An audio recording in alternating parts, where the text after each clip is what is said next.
This is the MR196-61 ride-on lawnmower. I've taken it out of the box. Let's show you how to assemble it, and we'll take you through the contents of the packaging. So working along the line, let's start at the beginning, the user manual. Now, we do recommend that you read the user manual thoroughly before use. Also comes with a spark plug spanner, a couple of spanners, a bag with assorted bits and pieces in, including some of the fastenings you're going to need to assemble it. Comes with this selector rod, fairly obvious the other ones, the steering wheel, the seat, and the grass bag. So I'll show you how to put all this together.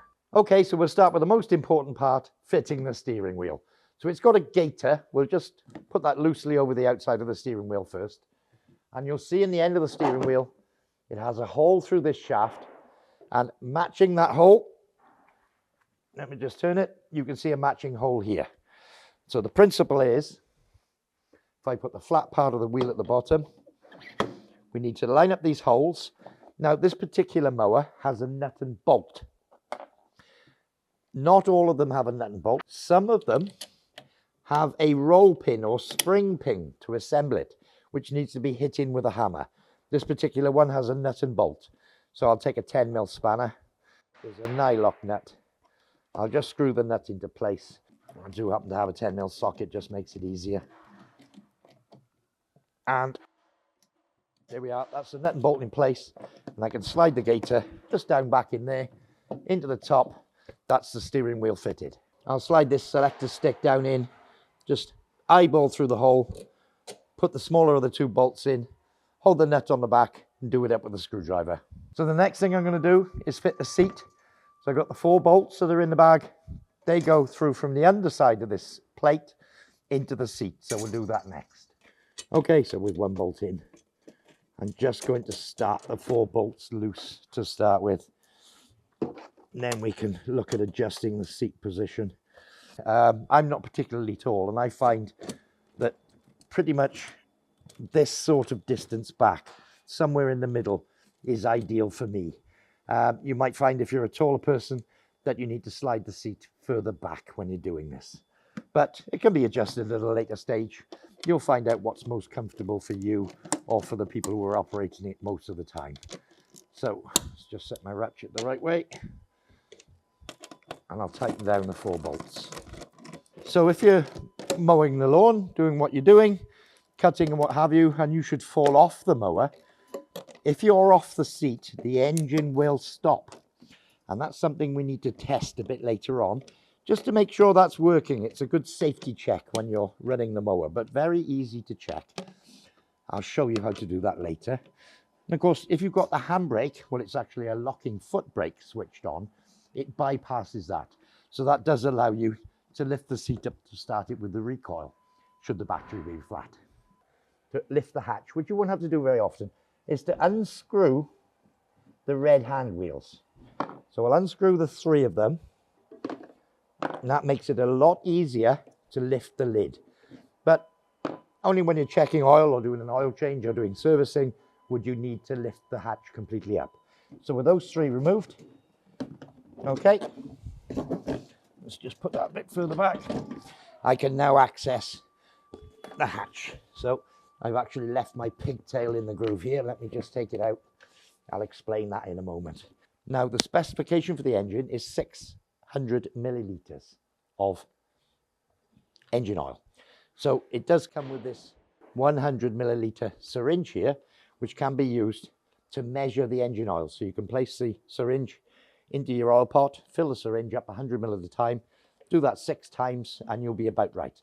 And you can actually use this for removing engine oil as well, as long as you keep it nice and clean afterwards, if you're going to use it for clean oil. So we've got 600 ml engine oil in, and we replace the dipstick. So most importantly, it's shipped without oil. We need to put the engine oil in, 600 ml, SAE 30, 1030 engine oil, something like that. So the fuel filler cap is here. We can fill with fuel without lifting the main lid up. You can access it from under the seat. Simply unscrews anti-clockwise. Fresh, unleaded fuel, no problem at all. Fill it up and leave about 25 millilitres from the top, millimetres I should say, from the top when you're filling it up. If you do spill any fuel, Obviously, you need to be doing this in a well-ventilated area, but if you do spill any fuel, wait, clean it up and wait for it to evaporate before thinking about starting the engine. And obviously, only refill with fuel when the engine is cold. You'll see a hole in here and a hole in here. What you can do when it's closed is just put the pin through, and then once you're through the both, just put that little R-clip in, and that prevents any unauthorized people from lifting the lid up. So somebody may try and lift the lid up, but it won't actually lift unless you know about this pin. So you'd have to remove this pin, and it's very simple. You can do it from underneath when the lid's off. Make sure you don't lose the pin, and that keeps the top half firmly down when it's not being required to be lifted. Refit the 3 control knobs back into place now. For refueling, you can just lift the seat up. If you've got a fuel can with a nice funnel and a spout, you can fill it quite easily without having to lift the seat. And one further thing of note, should your battery be flat, you can access the recoil start here.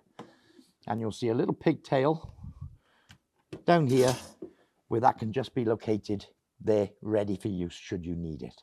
You may need to charge it from the mains.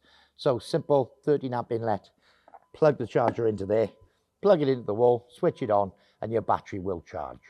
You'll see these 2 little bolts in the back of the grass bag, and there's 2 pins which need to be lifted up over the bolts. I've got a crosshead screwdriver. Let's just hold that up with a pair of pliers. I didn't have the right spanner to hand. And tighten up the screw, both sides firmly. You'll see those 2 loops on the back of the basket. There's 2 hooks on the mower. As long as we get it approximately in position, somewhere around here, lower it down, that's it, it's in position. Fits on nice and snug. You'll know it's right because you'll see that that fits nicely there. So let's talk about the controls. Fairly obvious, steering wheel. Okay, we all know that one. Second one, very important. Most important after a steering wheel is brakes, knowing how to stop. Foot brake and let go of the foot brake. That's now a hand brake. In effect, it locks the brakes on. So what I'm going to do is show you all of the other controls and then we can go from there. Okay, you'll see on the side here, the gear stick is in neutral. Push out, pull back would be reverse. Back to neutral, then first, second, third and fourth gear. Fourth gear obviously goes a lot faster than the lower gears. So I'll put it in neutral. Show you one other thing. Here we have the throttle lever. When starting the mower, fully forward, once it's started, just drop it back a little bit where you see the hair. And if you want it to idle, you can push it back to the tortoise position. So I'll put it in the start position, turn the key and the engine will start. Okay, safety feature. The engine will only start if the handbrake or foot brake is in the locked position. So I'll just explain the safety feature. The brake is on, locked. If I get out of the seat, the engine will keep running. If I turn the brake off, now if I get out of the seat, the engine will kill. So when you're starting your lawnmower, pretty much good practice to do it every time. Just make sure that that interlock is working. Start the engine, take the brake off, lift yourself out of the seat and the engine should stop. If it doesn't stop, then obviously you need to contact us, but there are a few little things you can check. Okay, so next thing we can look at is the various cutting heights. These can be changed at any time. 5 different cutting heights, all the way down to the lowest at the bottom here, which would be about 35 millimeters.